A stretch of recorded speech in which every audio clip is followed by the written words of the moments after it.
Good morning, everybody. Good morning, good afternoon, good evening, and a good night. I am King Pigley, your host here on Gaming Imperfectly, and we are back with Gauntlet, guys. We're going to run another dungeon level. That's the next level. We're just going to keep running these levels until there's no levels left to run. Try saying that 5 times real fast. But you know what else we're going to do? We're going to talk about a super fun movie today, guys. Because you know what King Pigley likes to do. Well, my God, I'm being chased. I'm being chased. Why am I being chased? You don't want to chase me. This was just a... Oh, my God. I'm being chased by death! We are going to be talking about a fantastic film based on a Michael Crichton novel. Now, if you don't know who Michael Crichton is, he's the guy that did Jurassic Park, okay? He's passed away now, but he was a great writer, and he did great books. But this book is called, and was absolutely fantastic, it's called, oh my God, The Eaters of the Dead. But they didn't call the movie that. The movie is called The 13th Warrior. And The 13th Warrior stars Antonio Banderas. We gotta run for our lives. Why does this guy keep chasing us? So let's talk about The 13th Warrior, shall we? What to say about this movie? It is absolutely fantastic. It starts out with Antonio Banderas is supposed to be an Arab. Now, I understand that Antonio Banderas is not an Arab. In fact, Antonio Banderas is far from an Arab. But we have to suspend disbelief in this movie because in classic Hollywood whitewashing, they decided to cast an Hispanic male in the lead role of the Arab. And his name in this movie is called, I think, if I can remember correctly, it was called Ibn Afahalan. But the Vikings can't pronounce that, so they just end up calling him Ibn, which is hilarious, by the way. So the way it starts out is that Antonio Banderas is an Arab a noble, like minor noble, and he ends up getting or falling in love with a married woman, like some older sheik's girl, wife. And apparently they have some sort of affair, which is a big no-no. And because of this affair, he has Antonio Banderas' character, Ibn Alan. Sorry, that's a mouthful to say. Ibn. This is why the Vikings call him Ibn. He has him basically shipped off to be an ambassador to the people of the North. These Northmen, obviously Vikings. So, here it comes. He just keeps coming. Not friendly. On his way, they actually get attacked by some bad guys. But the bad guys actually get scared off.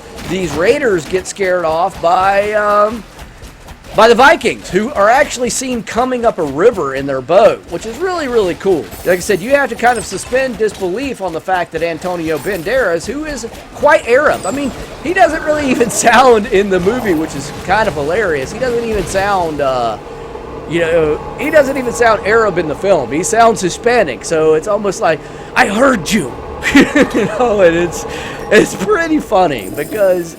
you have to think, because Hollywood is bad about this. Hollywood is really, really bad about whitewashing. Now, they're getting better, but they're still bad because they did it in Marvel with the Ancient One and Doctor Strange. They made it a white British lady.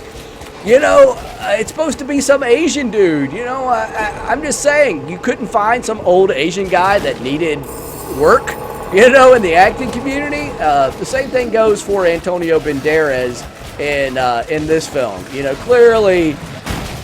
Oh, run for it. Holy smokes. It's a good thing we had that exploding guy right there.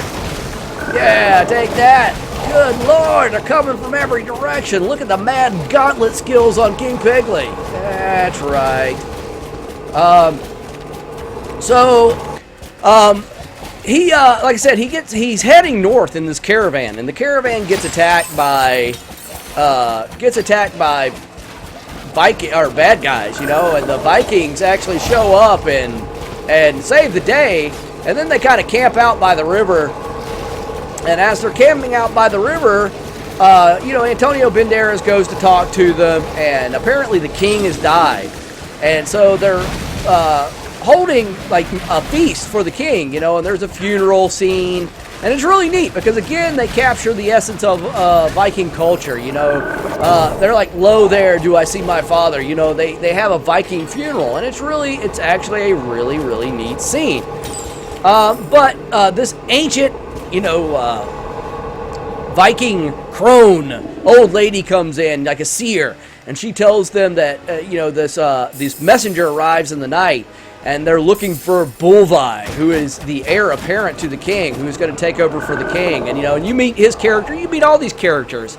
And at first, you can't understand the Vikings. The Vikings are speaking in a language that is not translated at the beginning of this movie, other than through Antonio Banderas' companion in this film, who is this older Arab gentleman. And he translates some of what the Vikings are saying. But he doesn't stick around. This guy's character doesn't even stick around the entire movie. He basically is there for just the beginning of it, and then he disappears, which is kind of funny too, because he leaves Antonio Banderas alone with the Vikings, who he doesn't understand.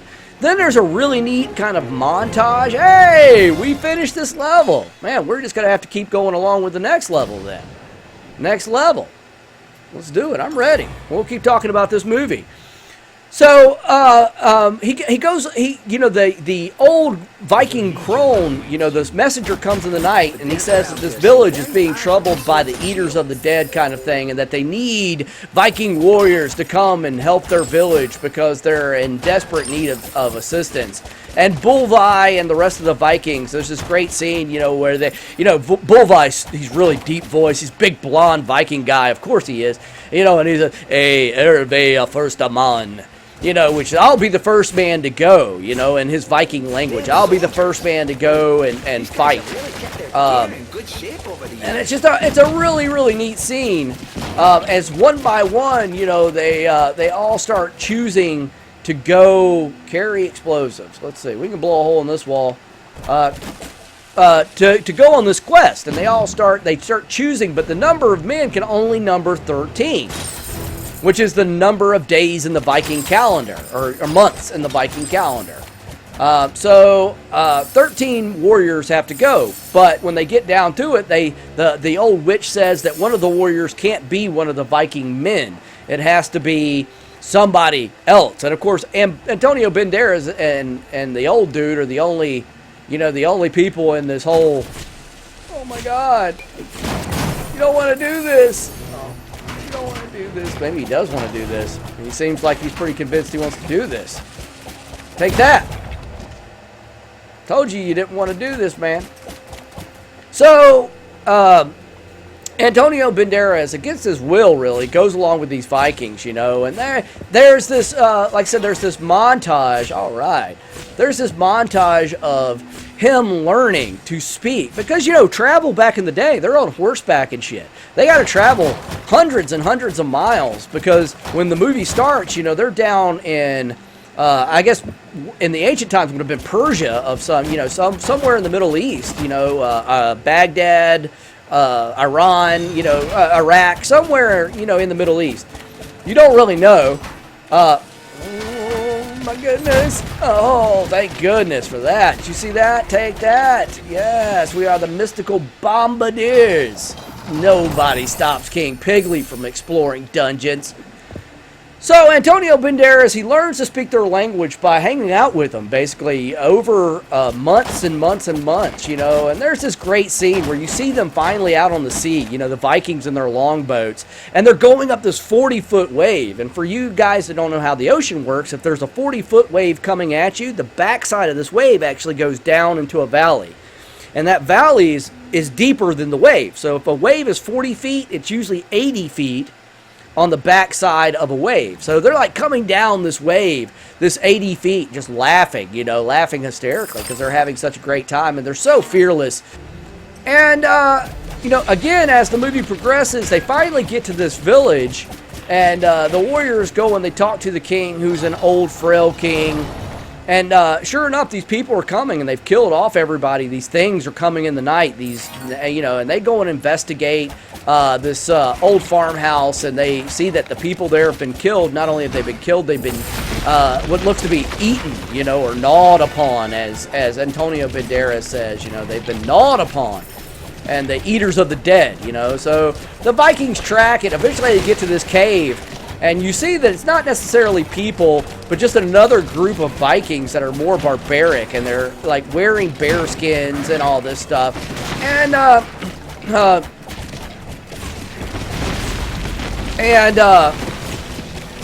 so Bolvi gets poisoned during a fight, and is not doing so well. But eventually, the way the movie goes, I mean, it's a pretty straightforward movie, guys. It's not a very long film. It's pretty short, and it's pretty straightforward. The way it works. Eventually, of course, it all culminates into a big fight where you have, like, the leader of the dead, Eaters of the Dead, who show up, fights Bolvi, even though he's dying of poison. And Bolvi beats him, he kills him, and they win. But, classically, Bolvi ends up, dying of being poisoned. It's not necessarily what you think is going to happen happens. But overall, I mean, there's some just really great scenes in it, some great acting, and more importantly, it's just a wonderful Michael Crichton story. If you like Michael Crichton type stories, if you like Jurassic Park, you're actually going to like this movie. Even though it's a completely different genre, than Jurassic Park, obviously, which I guess would be more sci-fi, action. This is more fantasy genre action. And it's really, really fun. It's a really good time.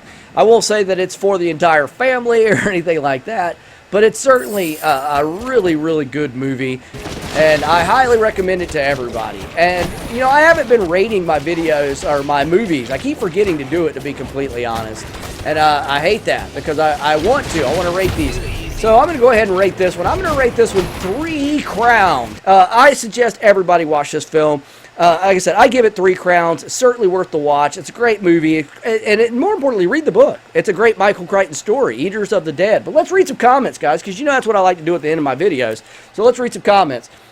The first, had a post-it there. The first comment comes from Sandra.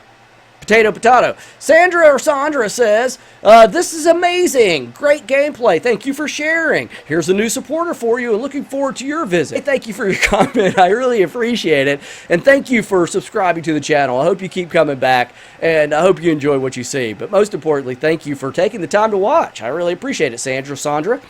And the next comment comes from Jeremiah GR. Jeremiah GR says, the memories. Well, he's talking about Willow, and absolutely. What a great movie from her childhood. If you guys were old enough to remember Willow, and if you're not, and you're a kid now, watch Willow. It's a great movie, and you'll be saying in 30 years, the memories. But you're right, Jeremiah, and thank you for your comment, man. Thanks for watching. I really appreciate it. It just blows me away that you guys take the time to watch these videos and to leave comments and be so supportive of the channel. It just means the world to me, guys, and I can't thank you enough because I can't do this without you. I mean, that's the truth of it. Guys like to toot their own horn all the time. The YouTubers get a little bit big for their britches every once in a while. Like, I'm so awesome. Look at me. I'm a YouTuber. And we all like shaking our heads like that and pointing at people. That's not true. But we do have a tendency to get a little egotistical. We all do as human beings. We tend to forget that most of the time it's people that put us to where we are. And right now at 740 subscribers, I am completely blown away. I just never thought I'd get to this point, and I couldn't do it without you. So a million thank yous to each and every one of you. If I could give you all hugs, I would. But anyway, that's it for King Piggly today, guys. I'm out of here. Thank you so much for being here. If you haven't done it yet, smash it in that like button. It lets me know you're enjoying the content, which is super important. And also, guys, while you're at it, don't forget to like, comment, subscribe. Click all the buttons that are there. Just start clicking. Have a click fest. If you're anything like me, you love hitting buttons. I love hitting buttons. Just I get in the elevator, we're going to stop at every fucking floor. It's a trip. It's a journey. Well, so is YouTube. So while you're at it, click like, click subscribe, click the bell, keep coming back, hanging out with King Piggly, the most imperfect host on YouTube. And until the next video, I will see you guys in the next video.